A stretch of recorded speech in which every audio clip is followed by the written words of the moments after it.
Hi, welcome to the Go-Go Juice podcast. I'm Day. And I'm Giulia, and this is your go-to dose of girl talk. Second episode of the day, we are on a roll. And we're about to get to know each other better. So that means you, listener, are about to get to know each other. No, are about to get to know us better. Let's take a deep breath. Maybe recording 2 episodes in a day is not a good idea. Of course it is. Are we ready? I think we're ready. To start with, you're crying. Question swap today. I'm excited for this one. We're asking each other kind of some deep questions.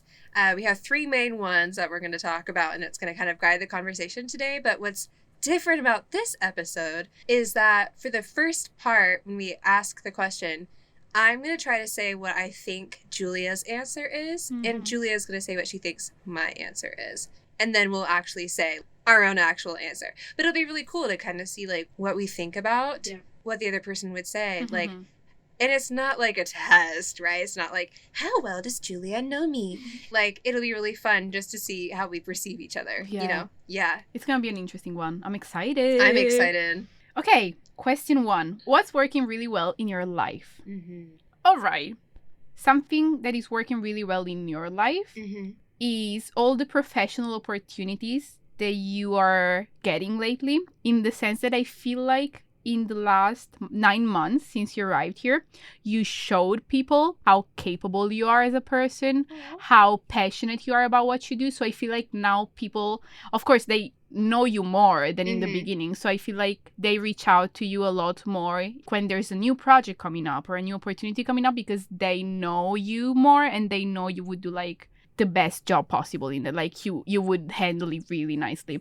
So that's the answer I thought about for you. What I said for myself, and then I'll say what I said for you. I said that kind of like I really enjoy a challenge, and enjoying the challenge has been successful for me. And I think that like really does relate to what you said about like I've kind of shown what I can do and what I'm capable of. I think that has been really rewarding, and it's really been working, like you said, because it leads to lots of different opportunities, and I can work with different people on different projects, and I really love that. But I also said noticing the tiny little good things. I don't know if I've told you this, but I do this thing called 3 good things. So whenever I have a bad day, or even really not even a bad day, just whenever I have like a day, you know, the days where you're like, that's an extra dose of day that I really didn't need. You list just 3 things that happened in the day that were good, no matter how small they were. Nice. Like, you can be sarcastic if you need to. Like, it can be like, I didn't trip over my shoelace on the way to the studio today. Fab, you know? But it could be anything. Like, oh, I really saw this really cool interaction between people today, and like they're smiling and laughing. That made me happy. Like anything for those 3 good things. And then like you just notice how much good there is to notice, even if it's small. So that's one thing that I think is working well for me as well. For you, my dear Giulia. Okay, I'm going to stop you though before, because I have 2 questions for you regarding what you just said. About the challenges. Yeah. Is it something just professional, or do you feel like you're more open to challenges even in like your personal life? Is it like all encompassing? Is it a word? All encompassing. Wow. Yes, babe. Yes, very good. See? Yeah, see? You know what I mean?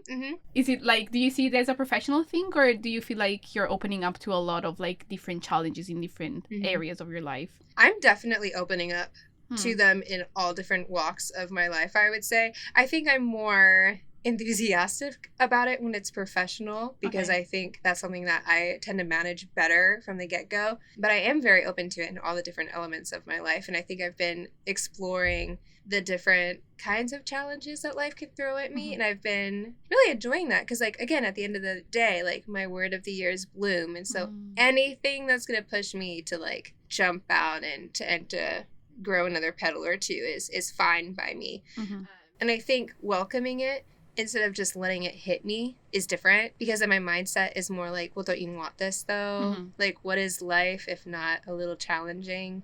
Did you really live if you didn't go through a couple bumps, you know? So it's been kind of nice in that sense. Yeah. Nice. Question 2. The 3 things Is it something you do daily, almost like I want/need to do it daily? Or is it something you do when you feel like you need to sit down with yourself and be like, I need to find 3 things I appreciated about today? Yeah, more so when I need to sit down with myself. That's usually when I'll do it. I actually kind of subscribe it onto other people. Like, I can't tell you the amount of times I'll be on a phone call with, like, one of my parents, and they'll be like, oh, work today was exhausting. It was so draining. Like, I feel like I didn't leave the house. And then I get really fun and annoying, and I'm like, okay, well, Dad, what were 3 good things that happened to you today? And, you know, and it, like, truly, sometimes it is really sarcastic. It's like, well, nothing broke at work today. I'm like, great, that is a good thing, you know? And it does make a difference because, like, it feels really silly the first couple times you do it. But then you realize, like, it's true. Like, yeah, nothing broke at work today. Can you imagine how much harder it would have been if everything broke? Like, we know when we come into the studio and stuff is hard to set up, like, it takes a minute for us to get back into headspace that we want for recording and having these conversations. So it's really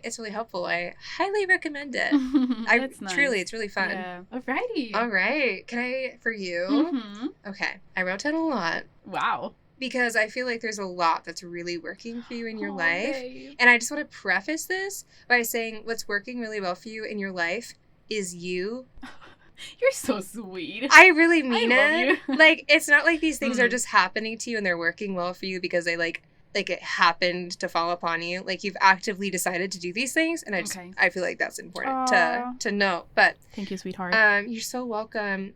I would say you have this innate knowing of yourself that you can do things, and therefore you do them. Like, because you know that you are capable, you don't stop yourself from going after the things that you want. And you're like, no, if I know that I can, why don't I? And I feel like that's really working for you really, really well. You're really consistent in the way that you approach some of these things. Like, I'm thinking about your runs. You're really consistent with your runs and, like, finding space for yourself and carving out that time to go and exist as a person outside of any other identity that you may have as a student or a daughter or a friend. Like, sometimes you just want to be Giulia.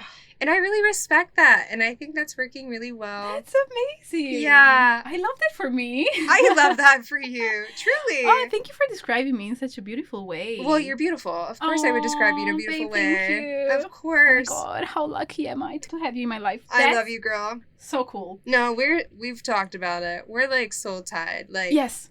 We're twins. They had a dream. Can we open up a bracket, please? I feel like it's really needed. It is actually kind of. Should I tell the whole dream? Yes. So I had a dream a couple nights ago. I know from previous episodes, we talked about how I do a lot of lucid dreaming. Now, friends, it's not all the time, okay? Sometimes I have really weird dreams, like the one I'm about to tell you, and I had no control, and it was fabulous, okay? But here's the thing, is I had this dream that... it's so weird. No, I had this dream that Giulia and I were at this boarding school situation. I don't really know how we got there.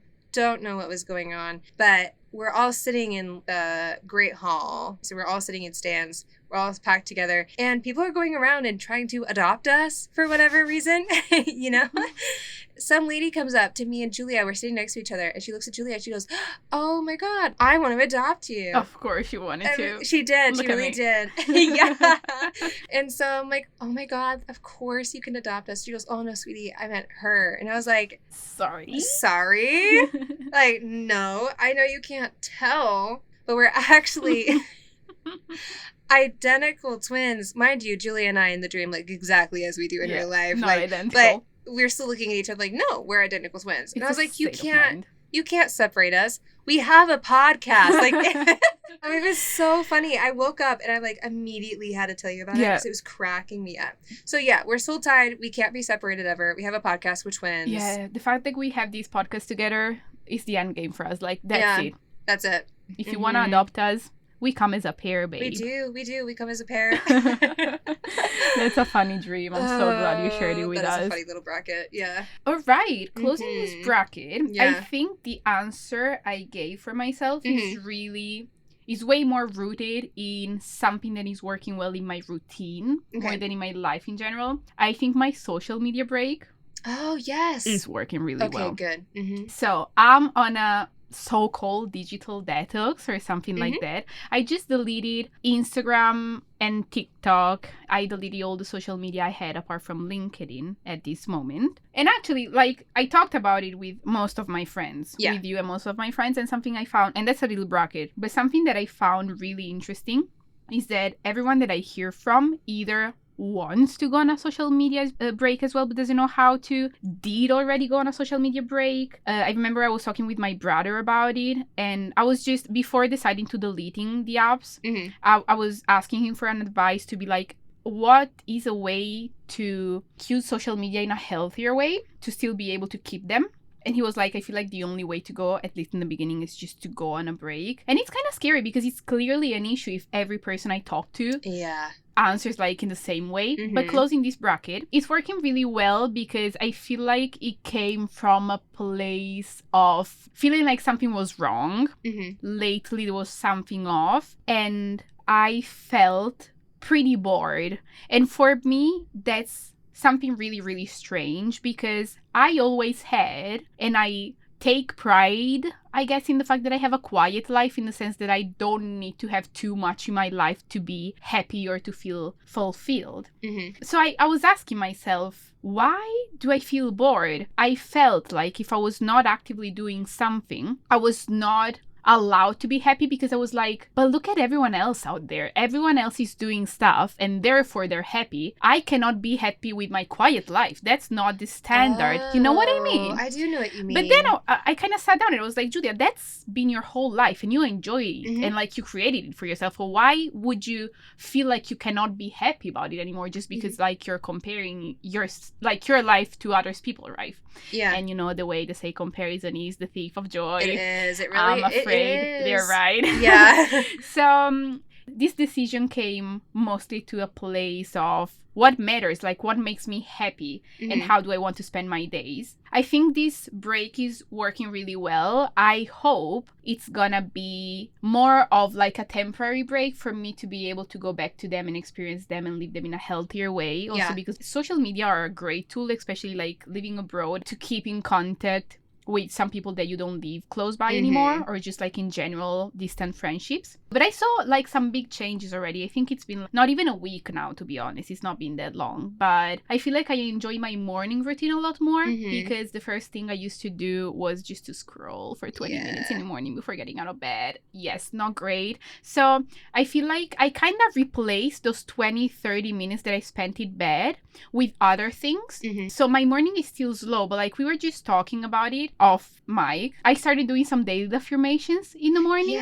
to ground myself a bit. So that's been amazing. I feel like something else that is working really well because of the social media break is I'm stopping postponing, but like not the bigger things, the bigger duties, but like the small things, even just like reply to a message or do something really quick.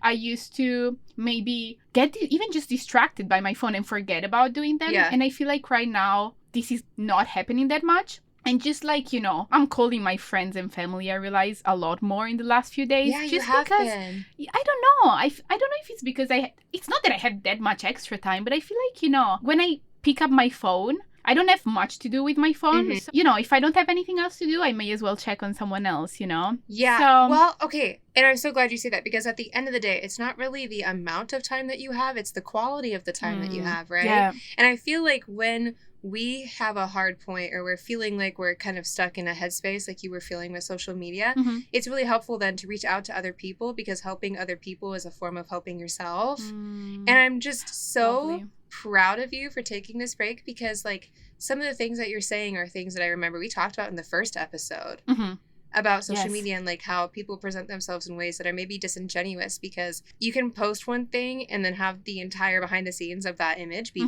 completely different. And comparison really is the thief of joy. So I'm so proud of you. Aww. Like, it's such a healthy choice, and I'm really excited to see like how it goes. How it goes, like how you feel about it at the end. Yeah. So that's me, babe. Oh, very good. Question 2. Okay. Oh yeah, I struggled to find an answer for you for this one, but I'm gonna try anyways. Our second question is: what is something you used to really care about that you no longer care for? I gave an answer for you, but I'm understanding now, rereading it, that it really doesn't answer the question. It's okay. I feel like the day I met in the first months here in the UK was maybe more caught up in all the responsibilities we do have. Mm-hmm. We are busy and we have to do a lot of stuff. But I feel like right now you are allowing yourself to say yes more. Mm-hmm. And to live whatever experience is out there more. Like, you know, just like an approach of saying yes. It's not in a way to say that you don't care about your responsibilities anymore. Yeah. You clearly do. It's mm-hmm. more of like, I give value to my responsibility, but I do give value to like my social life and my happiness as well. It's more of a balance, and I love that for you. I don't know if that's true, but from an outside point of view, I see yourself being really, really open to a lot of things. Yeah. Oh, I really appreciate that, because I have been making more of an effort, because I tend to be like very much a yes person when it comes to like academics and professional, because I'm like, I want everyone to be like, that's the girl I go to when I have a problem. I want to be that support system for everyone, but at the end of the day, like, I also need to be a support system for myself. And I need to take that time, so I have been working on that. So I'm glad you picked up on it. That's good. For myself, I want something kind of a little bit different. Maybe it is a little bit related. I said I used to see fear as a tool that would keep me in check, but now I see it as something that like dims kind of my light and the brightness of things that I want in my life. And so like I think I was like trying to be an ideal, but an ideal for like someone else, and I really just don't care to be that anymore. I just want whatever is ideal for me. And I think that kind of ties in maybe to what you were saying of I'm saying yes for myself more than I'm saying yes for the exterior kind of sense of being. So I think that's working really well for me. I think fear is not a motivational thing. Friends are motivational. Music is motivational. Books, so motivational. Love them. You know, so yeah, I think that's what I wrote. I think that's lovely. Yeah. I feel like a big journey that we all need to go through is to accept every emotion that we have, because at the end of the day, they're all valuable. But the fact that you're accepting fear, but like you're also giving it the right place in your life, that's amazing. Yeah. Proud of you. Thank you. It's cool. Been really nice. Because like once you stop caring about what other people think, you're good. Like, nothing matters anymore. Why should I care? Because honestly, at the end of the day, if that person cares about something that I don't care about, or they see me in a specific way and I feel like I have to cater to that, then are they really meant to be in my life in the first place? Yeah. You know? No, they're not. Yeah. And I have control over that. You do. And it's really cool. Let me see. For you, okay, what is something that you used to care about that you no longer care for? I actually did write social media in here, but I specified it as unqualified criticism. Okay. And that's what I think social media is. And I think this might have come actually from a conversation that we had off mic, like you said. But with social media, I know that this isn't the first time that you've thought about taking a cleanse. And it's something that you've struggled with in the past, and a lot of people struggle with. And I think social media, what it does, when you see all of these images come across your feed and these videos, maybe it's not somebody telling you you're doing this wrong, but because there's that sense of internal comparison, it's taken as a self-criticism, right? And like unsolicited advice is criticism. And if you're seeing all of this media come in and you're taking that as advice, then it starts to turn into criticism, and it becomes like really easy to fall into.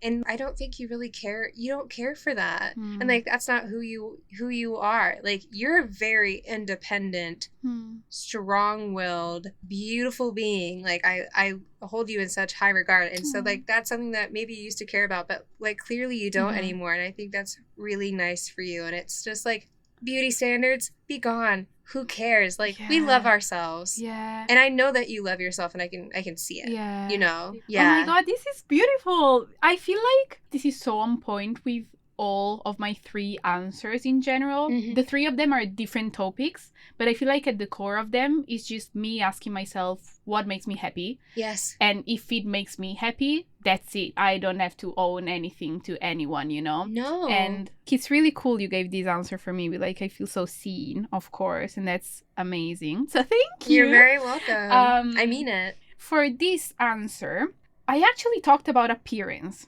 So it kind of ties to what you Yeah. just said about beauty standards and like just comparison, seeing all the people out there. The question was, what is something you used to really care about that you no longer care for?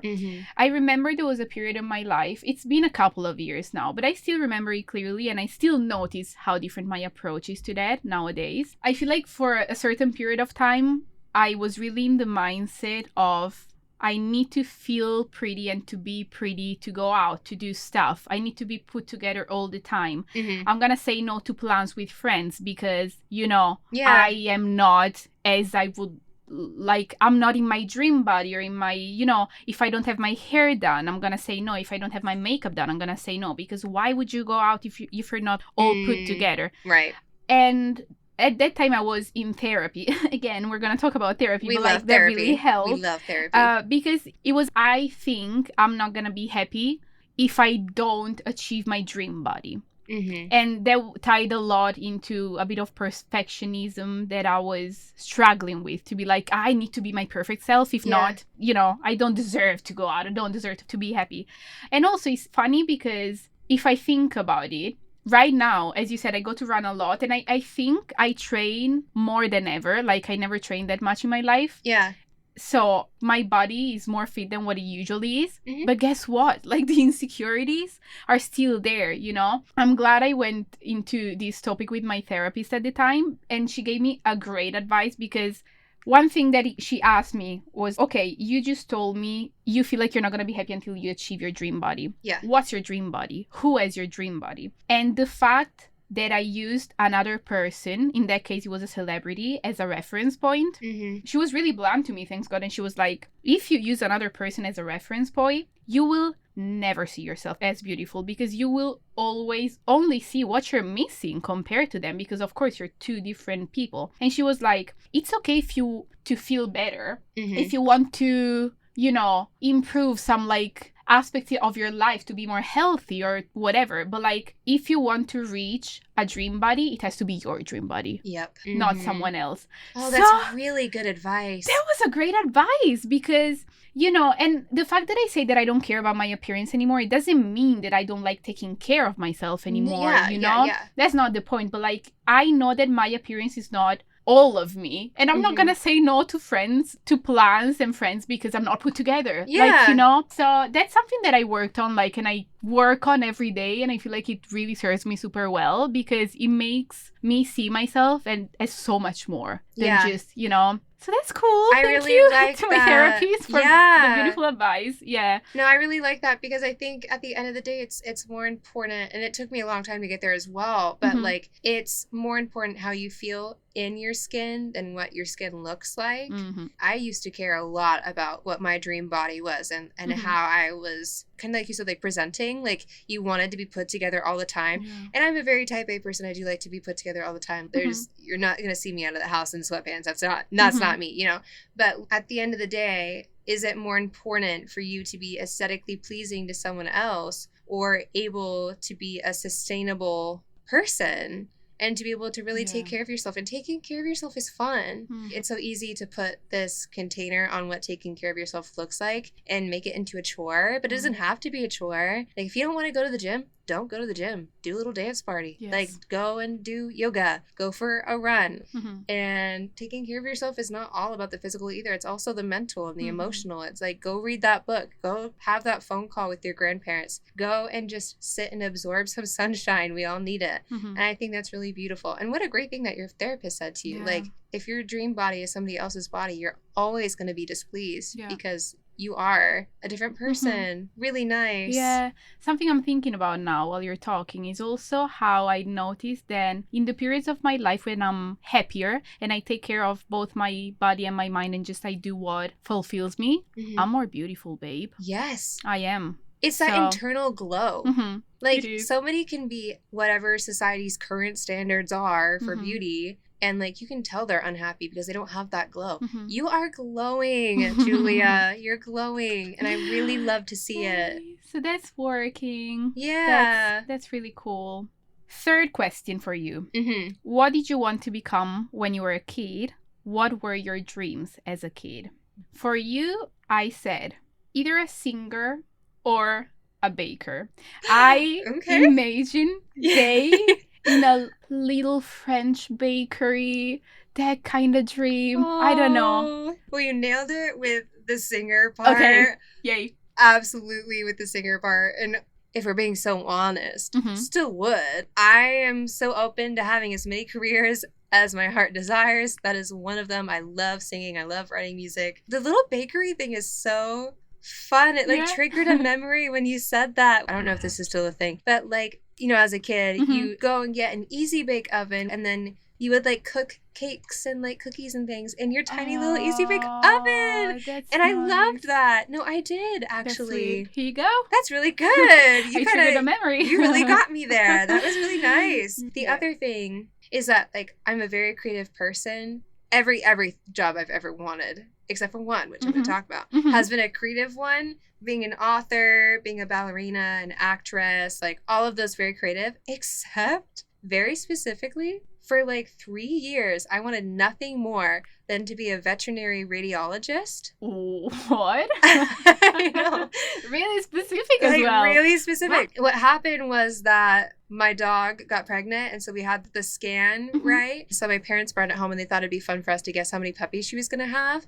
I was so proud of myself because nobody else could figure it out. And I was like, she's going to have 6. And I was like, I'm so cool because I can sit here and know that my dog doesn't have 6 hearts. So what else is it, right? But it was so fun. And I was like, oh, that could be really interesting. Yeah. And so for 3 years, that's all I wanted to do. I was dead set. I was the kind of kid who would go online and I'd be like, what Harvard courses can I take for blah, blah, blah, blah. A very studious little kid.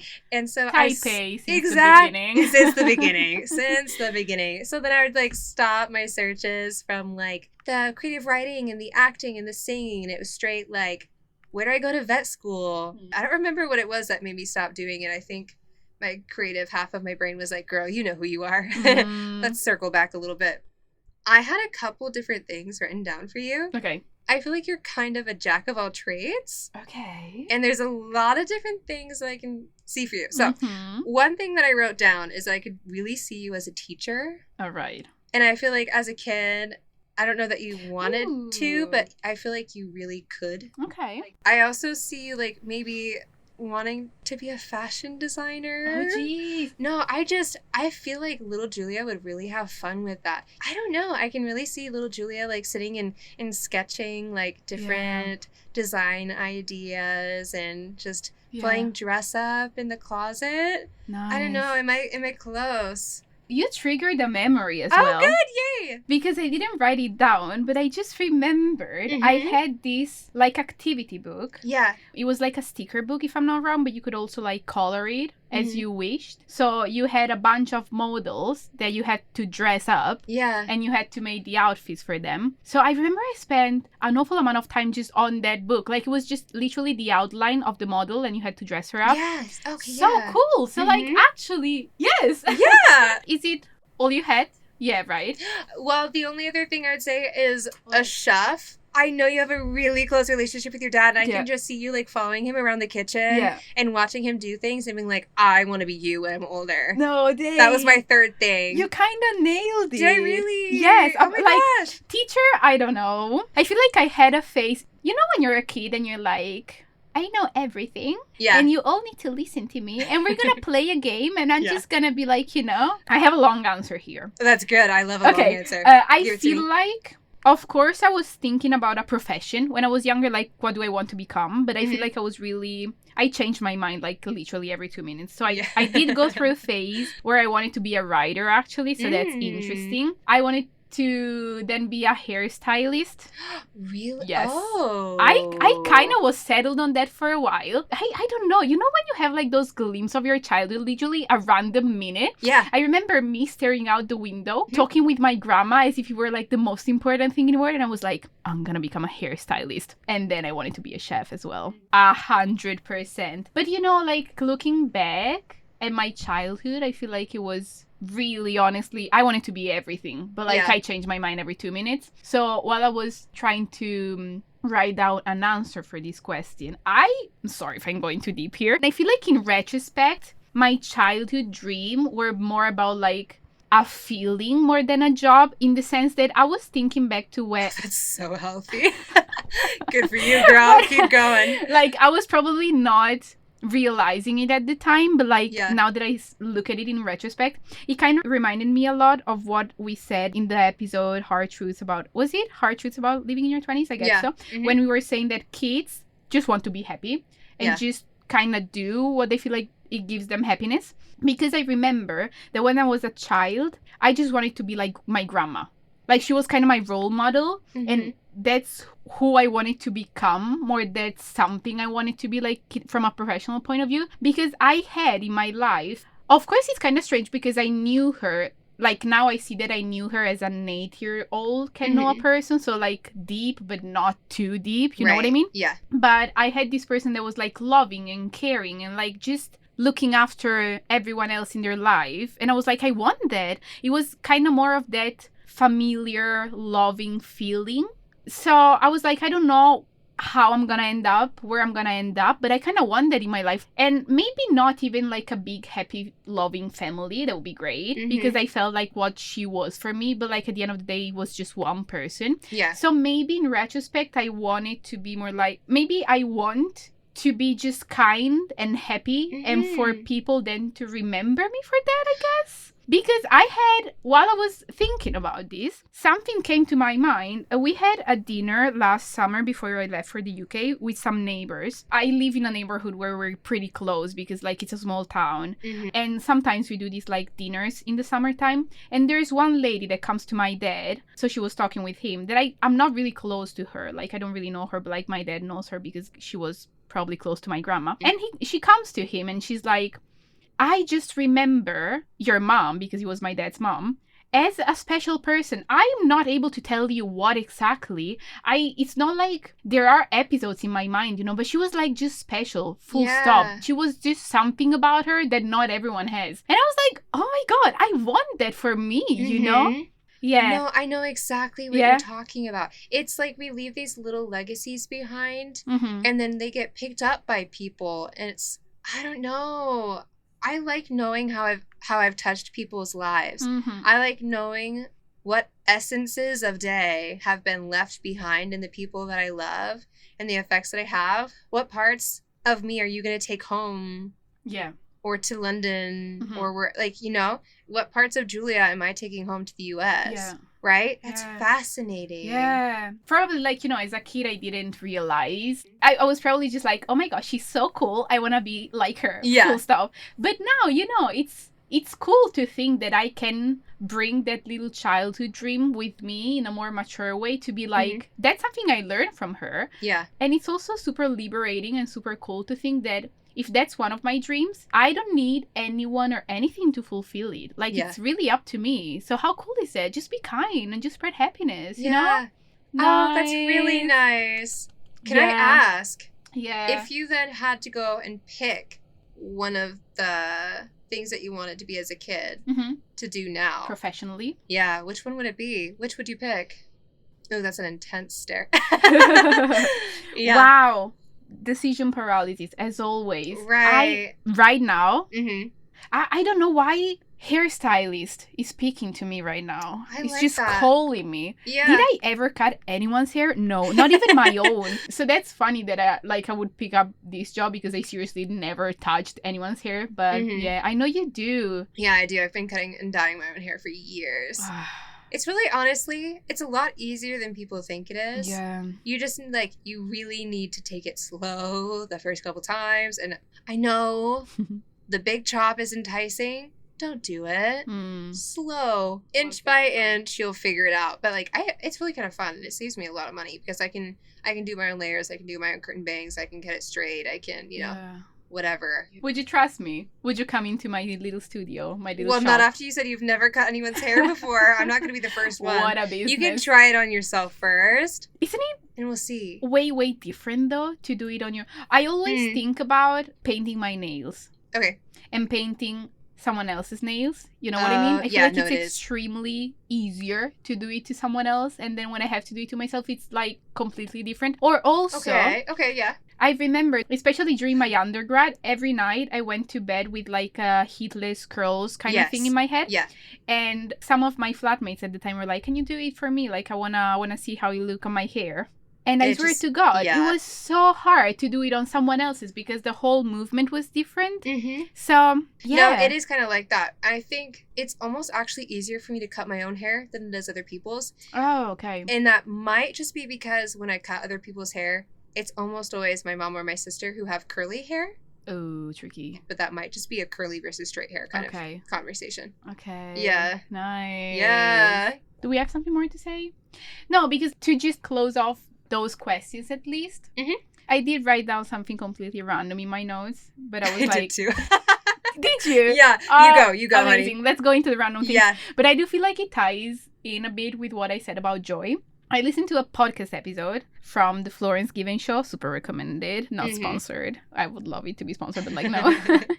And she said something so beautiful about the fact that it's generous of you to be joyful and embody joy. Because joy is contagious at the end of the day. Yes. And sometimes, she said, and I feel like it's so true, sometimes we feel like we cannot be fully joyful because even with social media, just like looking around you, there's a lot of sadness. Like, the world is not at a great place at the moment. So sometimes you may feel like you cannot express joy fully. You almost feel guilty about it. And it's super important, like, to learn to feel safe being joyful and to be and to spread it. So it really hit me, that quote about it's generous to be joyful. That was amazing. So it was something I wanted to share. Oh, I really like with that. You guys. I really like that. Yeah, it is, because the world, I think, puts a lot of value on the kind of suffering parts of it, and we kind of emphasize, like, well, that's where you grow, but you grow from happiness too. I want to see it. Like, who are you going to remember more? Like, someone laughing on the street, like, having a grand old time, or someone who's, like, walking and looking on their phone looking sad and, like,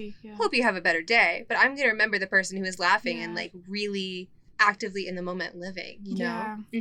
What's your little note? I'm curious now. Well, it's interesting because maybe it ties in a little bit, but I just was going to say, like, a couple weeks ago, we were chilling in the kitchen. We were on the couch, and I asked... Oh, my God.